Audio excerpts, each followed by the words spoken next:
Chapter 18, The Cool of the Evening. In the cool of the evening, when shadows darkened the fairgrounds, Templeton crept from the crate and looked around. Wilber lay asleep in the straw. Charlotte was building a web. Templeton's keen nose detected many fine smells in the air. The rat was hungry and thirsty. He decided to go exploring. Without saying anything to anybody, he started off. "Bring me back a word," Charlotte called after him. "I shall be writing tonight for the last time." The rat mumbled something to himself and disappeared into the shadows. He did not like being treated like a messenger boy. After the heat of the day, the evening came as a welcome relief to all. The Ferris wheel was lighted now, and it went round and round in the sky and seemed twice as high as by day. There were lights on the midway, and you could hear the crackle of the gambling machines and the music of the merry-go-round and the voice of the man in the Beano booth calling numbers. The children felt refreshed after their nap.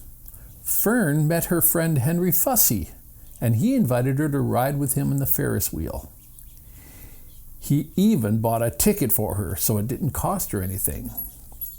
When Mrs. Arable happened to look up into the starry sky and saw her little daughter sitting with Henry Fussy and going higher and higher into the air, and saw how happy Fern looked, she just shook her head. My, she said. "Henry Fussy, think of that." Templeton kept out of sight. In the tall grass behind the cattle barn, he found a folded newspaper. Inside it were leftovers from somebody's lunch: a deviled ham sandwich, a piece of Swiss cheese, a part of a hard-boiled egg, and the core of a wormy apple. The rat crawled in and ate everything. Then he tore a word out of the paper, rolled it up, and started back to Wilbur's pen. Charlotte had her web almost finished when Templeton returned, carrying the newspaper clipping. She had left a space in the middle of the web. At this hour, no people were around the pig pen, so the rat and the spider and the pig were by themselves. "I hope you brought a good one," Charlotte said. "It is the last word I shall ever write." "Here," said Templeton, unrolling the paper. "What does it say?" asked Charlotte. "You'll have to read it for me." "It says humble," replied the rat. "Humble?" said Charlotte. "Humble has two meanings. It means not proud, and it means near the ground.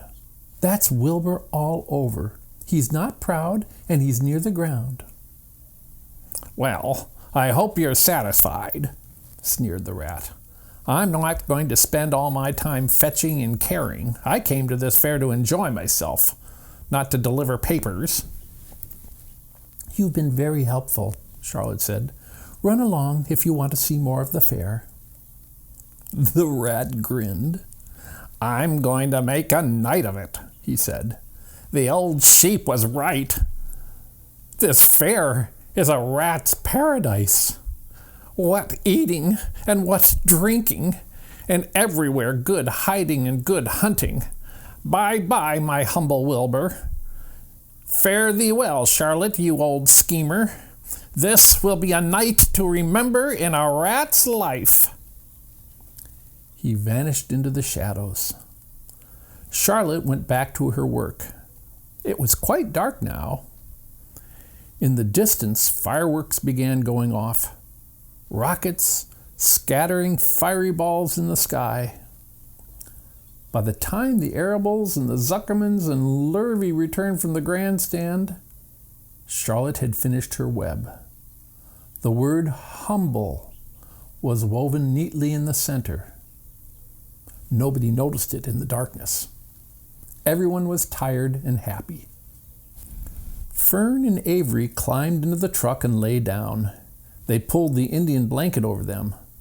Lurvy gave Wilbur a forkful of fresh straw.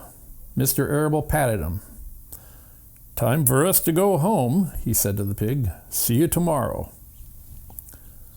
The grown-ups climbed slowly into the truck, and Wilbur heard the engine start, and then heard the truck moving away in low speed.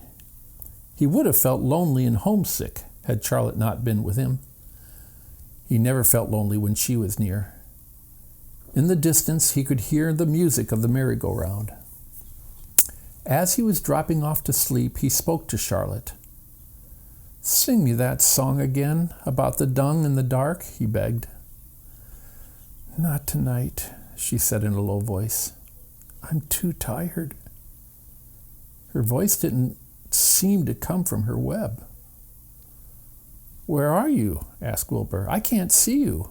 Are you on your web?" "I'm back here," she answered. "Up in this back corner." "Why aren't you on your web?" asked Wilbur. "You almost never leave your web." "I've left it tonight," she said. Wilbur closed his eyes. "Charlotte," he said after a while, "do you really think Zuckerman will let me live and not kill me when the cold weather comes? Do you really think so?" "Of course," said Charlotte. "You are a famous pig, and you are a good pig. Tomorrow you will probably win a prize. The whole world will hear about you. Zuckerman will be proud and happy to own such a pig. You have nothing to fear, Wilbur, nothing to worry about. Maybe you'll live forever, who knows? And now, go to sleep." For a while there was no sound. Then Wilbur's voice. "What are you doing up there, Charlotte?" "Oh, making something," she said. "Making something as usual." "Is it something for me?" asked Wilbur. "No," said Charlotte. "It's something for me for a change." "Please tell me what it is," begged Wilbur. "I'll tell you in the morning," she said. "When the first light comes into the sky and the sparrows stir and the cows rattle their chains, when the rooster crows and the stars fade, when early cars whisper along the highway, you look up here and I'll show you something. I will show you my masterpiece." Before she finished the sentence, Wilbur was asleep.